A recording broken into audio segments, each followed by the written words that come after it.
Have you ever walked into a place that quietly changed your future? Sometimes, the biggest changes don't begin with a grand speech. They don't begin with a lucky break. They don't begin with $1,000,000. Sometimes, they begin with a single open door. For me, that door belonged to an old library at the end of a forgotten street. I had no idea that walking through it would completely change my life. My name is Ethan Carter. When I was 17 years old, I believed that success belonged to other people. I wasn't the smartest student. I wasn't the fastest runner. I wasn't the most confident speaker. At school, I sat in the last row of the classroom. Not because the teacher told me to, because I hoped no one would notice me. Whenever the teacher asked a question, I looked down at my notebook, even if I knew the answer. I was afraid of making mistakes, afraid of saying the wrong thing, afraid that everyone would laugh. One afternoon, after another difficult day at school, I walked home alone. The sky was gray. A cool wind blew through the empty streets. I kicked a small stone along the sidewalk as I walked. "What am I good at?" I whispered. For a long time, I couldn't find an answer. As I turned the corner near the old town square, I noticed a brick building I had never paid attention to before. Above the wooden doors was a faded sign, Riverside Public Library. The building looked old. Vines climbed the walls. The windows were tall but dusty. It didn't look exciting. Still, something made me stop. Maybe it was curiosity. Maybe it was loneliness. Without thinking too much, I pushed open the heavy wooden door. A small bell rang softly. The moment I stepped inside, everything became quiet. Rows and rows of books stretched across the room. The smell of old paper filled the air. Warm sunlight streamed through the windows.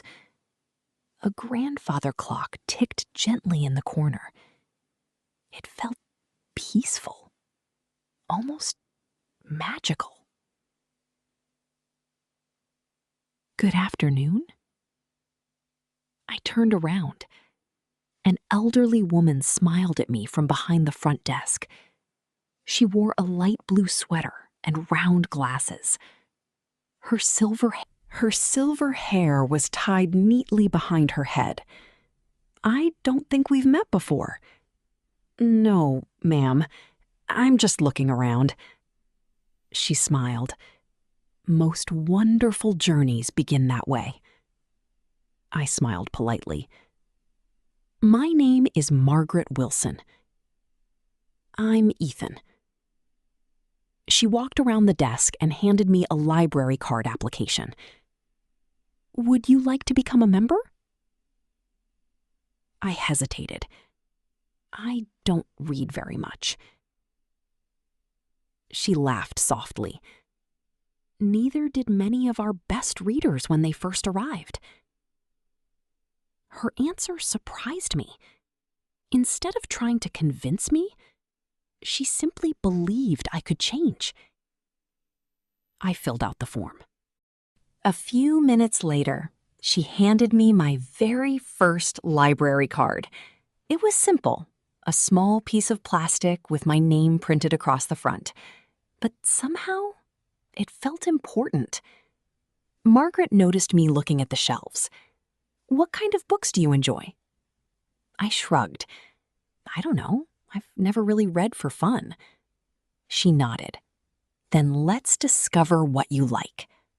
She led me through the library. "This section is history. Those shelves are science. Over there, you'll find biographies.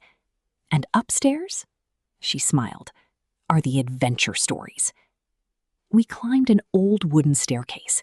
Every step creaked gently beneath our feet. When we reached the second floor, I couldn't believe my eyes. Thousands of books filled the room. There were stories from every part of the world. Books about explorers, inventors, artists, scientists, ordinary people who had done extraordinary things. Margaret stopped in front of one shelf.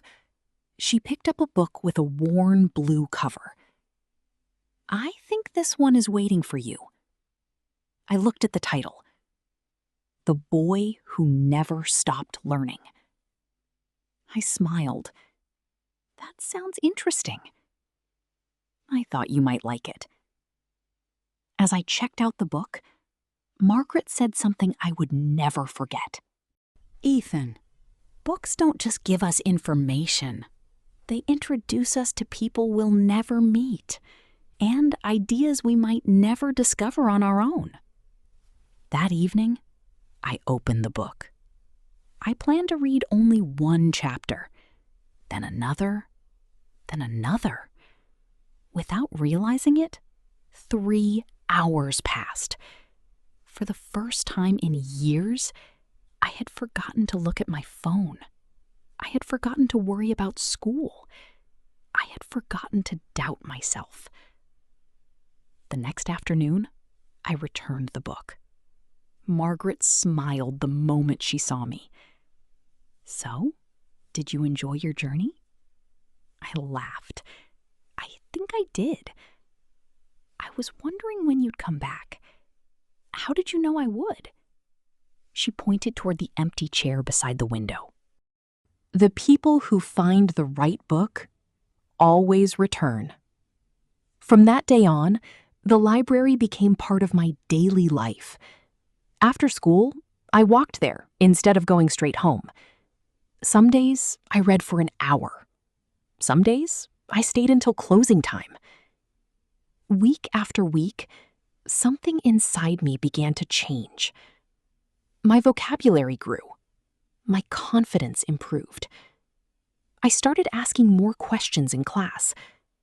Even my teachers noticed. One Friday afternoon, my English teacher stopped me after class. "Ethan, you've changed." I looked surprised. "What do you mean?" "You speak with more confidence. Your writing has become much stronger." She smiled. "What happened?" I thought for a moment. Then I answered with a smile.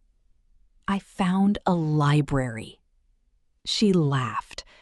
"No, I think the library found you." At that moment, I thought the greatest gift the library could offer was its books. But I was wrong. Because hidden in the basement, locked behind an old wooden door, was a room that very few people had ever seen. And inside that room was a secret that would change not only my future, but the future of our entire town. The weekend passed quickly. On Monday afternoon, I hurried to the library as soon as school ended.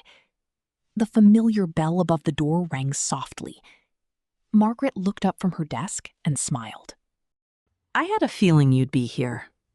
"I couldn't wait to come back," I admitted. She laughed. "That's one of my favorite things to hear." I walked to my usual chair by the tall window. Sunlight poured across the wooden floor. The library was quiet, except for the gentle ticking of the old clock. It had become my favorite place in the world. As I read another chapter from a biography, I noticed Margaret carrying a small box toward a narrow staircase at the back of the building. Curiosity got the better of me. When she returned, I asked, "Where does that staircase go?" She paused for a moment. "To the basement." "What's down there?" She smiled mysteriously. "Old memories." I laughed. "Old memories?" She nodded. "Books remember many things." Before I could ask another question, another visitor arrived. Margaret greeted him warmly.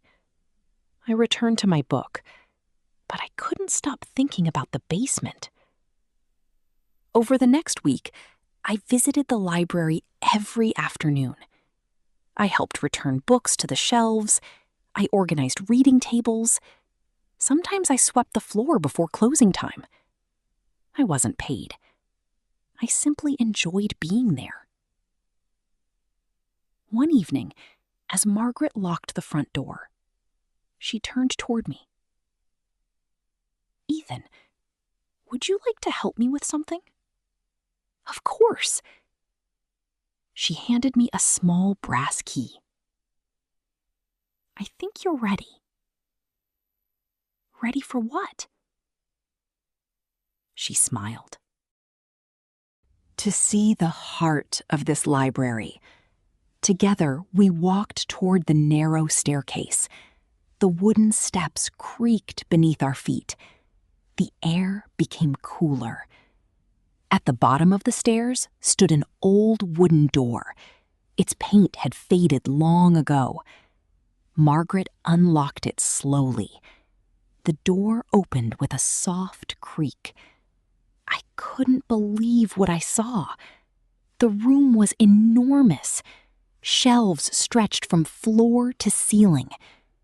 Thousands of books filled every wall. Some looked over 100 years old. Others were tied with ribbons. In the center of the room stood several wooden desks covered with notebooks, photographs, lighters, and newspapers. Dust floated through the warm light coming from small basement windows. "What is this place?" I whispered. Margaret smiled. "This is the Heritage Room. Most people never know it exists." I carefully picked up an old photograph. It showed children reading together outside the library many years ago. Another picture showed soldiers writing letters during wartime. One shelf contained handwritten journals. Another held newspapers from decades earlier.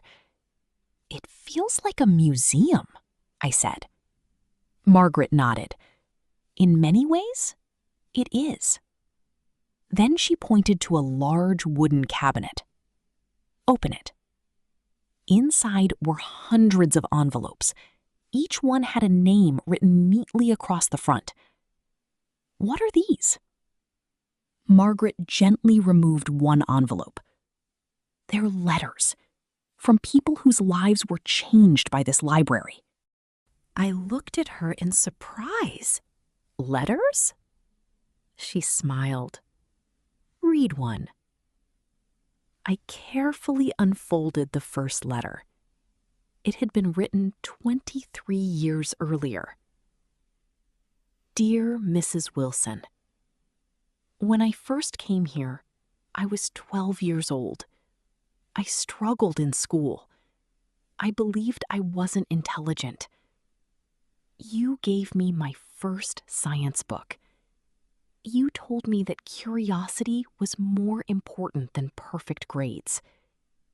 Today, I am a doctor.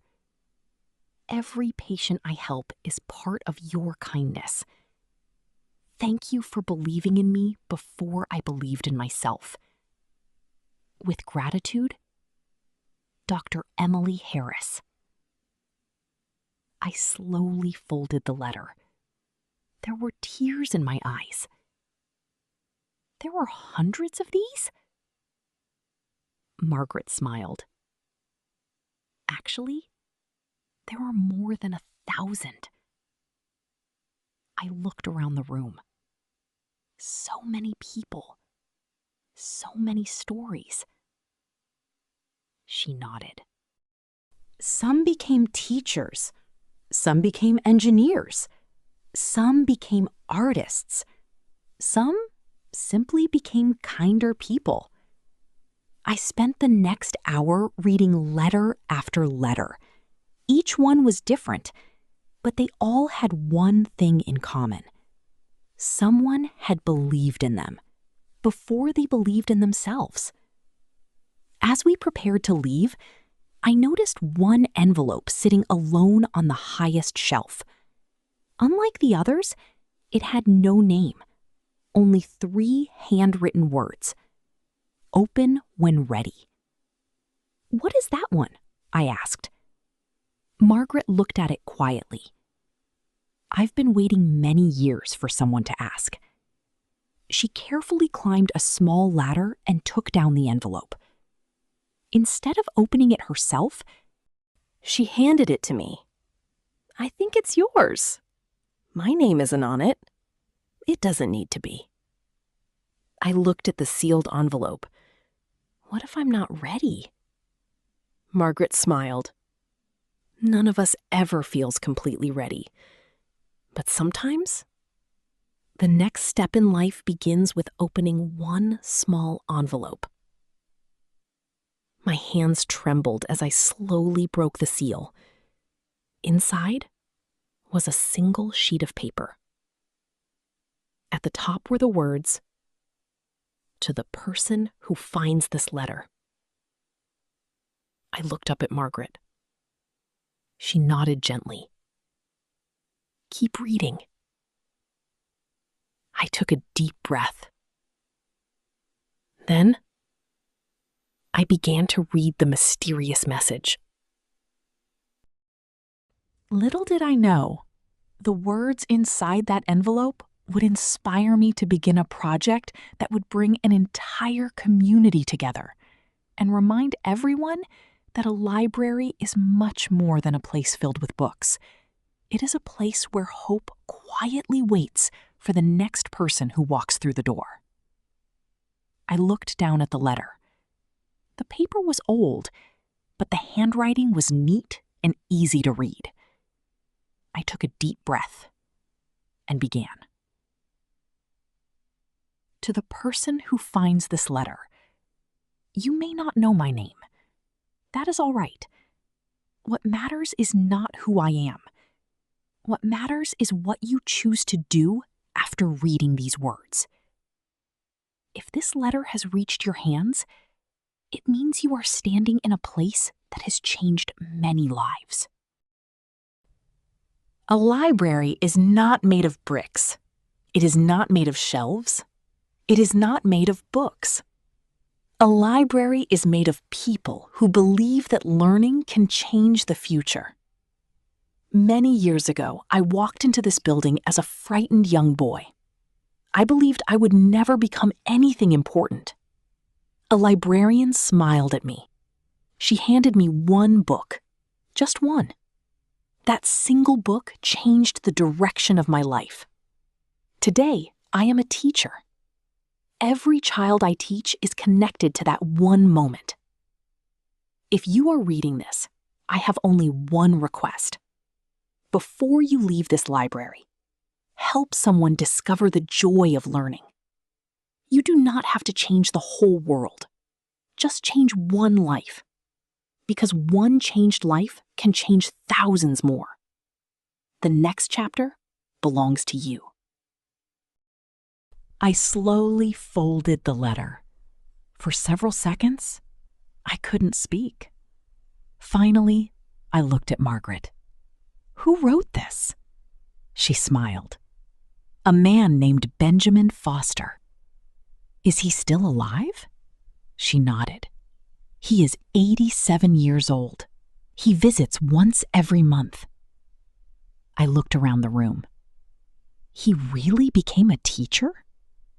The best teacher this town has ever known. I smiled. I think I'd like to meet him. Margaret looked at the calendar on the wall. You're lucky. He'll be here tomorrow. The next afternoon, I arrived at the library earlier than usual. I couldn't stop thinking about the letter.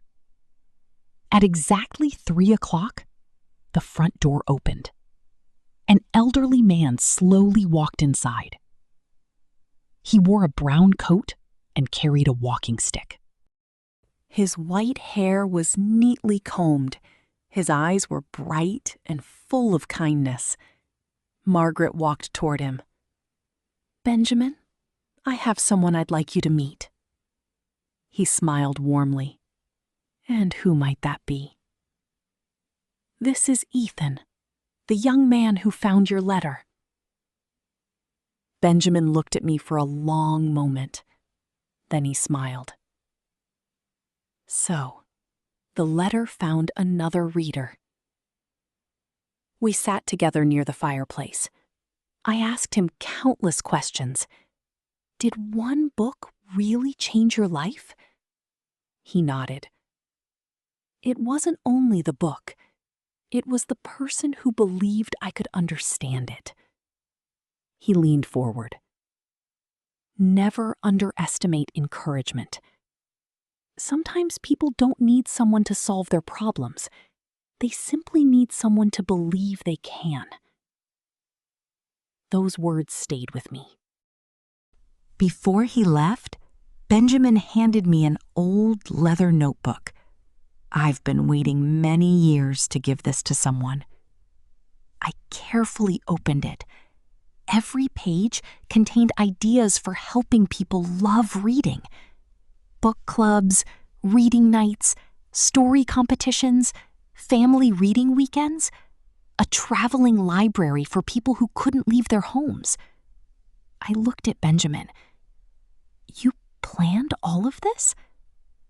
"I dreamed about it, but I never had enough time." He smiled. "Perhaps you do." That evening, I couldn't sleep. I kept thinking about the notebook. The next morning, I walked into the principal's office at my school. "I have an idea." He smiled. "I'm listening." I explained everything. The library, the hidden room, Benjamin's notebook, the letters, the dream. When I finished, the principal stood up. "I think we should do it." Within weeks, students, teachers, parents, and volunteers began working together.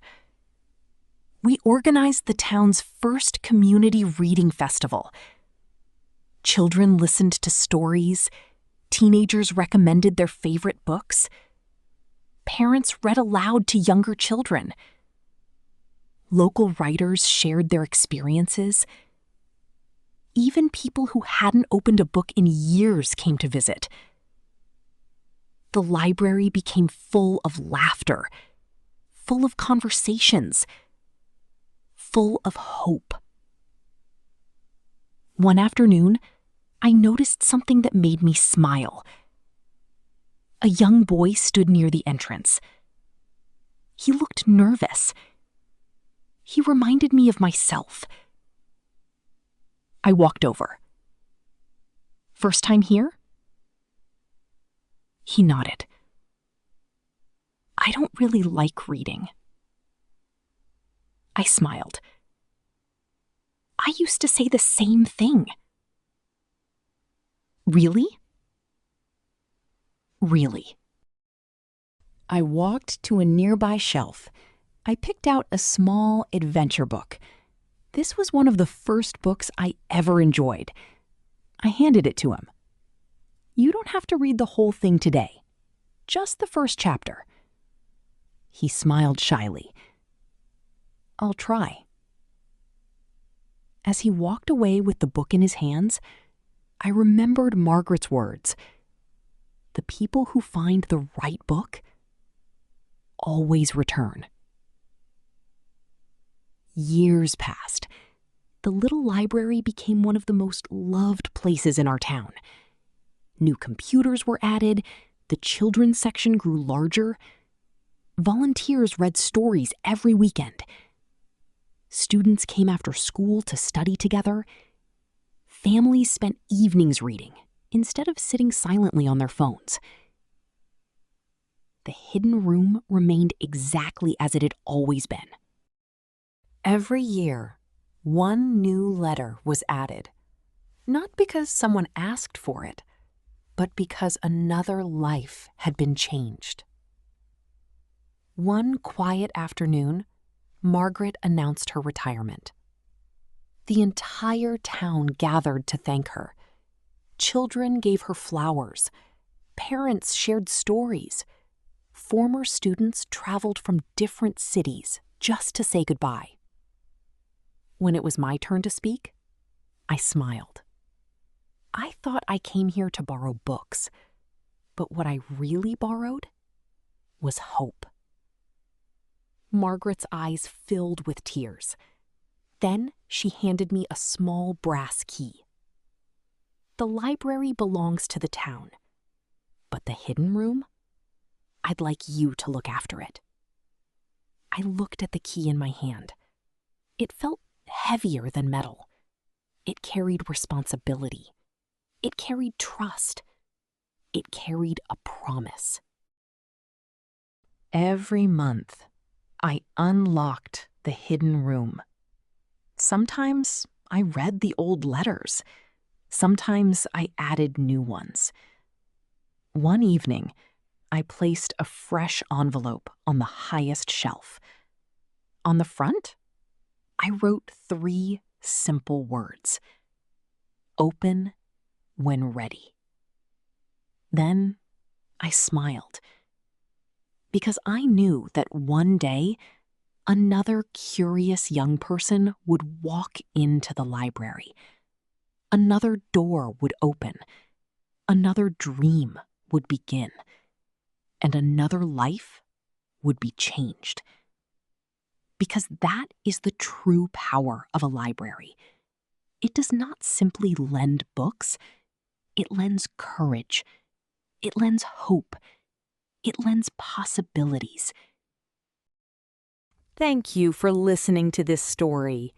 If it inspired you, please like this video, share it with someone who loves learning, and subscribe to Fluent English Hub for more original English stories that help you improve your English while discovering meaningful life lessons. And always remember, one book can teach a lesson. One library can inspire a community. But one person who believes in another can change a lifetime.